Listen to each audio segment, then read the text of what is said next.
বলতে বলতে সবসময় ইসলামের কথাগুলো বলতো। কথায় কথায় দেখবেন আল্লাহর উপরে ভরসা করে হকের পক্ষে কেমনে বলিয়ান হয়ে কথা বলেছে।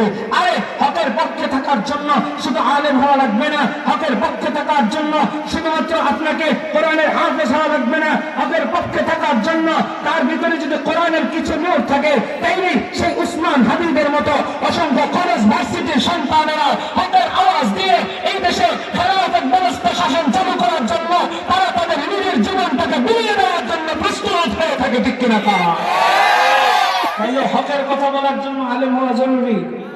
আমরা আগে মনে করতাম হকের পক্ষে বা ইসলাম খেলাফত ব্যবস্থা চালু করতে বিভিন্ন কাজকর্ম করতে মানে ইসলাম মন্দিরাই করবে না। এখন ভুল প্রমাণিত হয়েছে। শুধুমাত্র ইসলামপন্থী যারা আলেম, যারা হাফেজ, তারাই হকের জন্য কাজ করতে পারে এরকমটা নয়, সবাই করতে পারে যদি আপনার ভিতরে কোরআনের কিছু নূর থাকে, যদি আপনার ভিতরে ইসলামের কিছু শিক্ষা থাকে, তাইলেই হবে। এই জন্য আমরা কি করবো?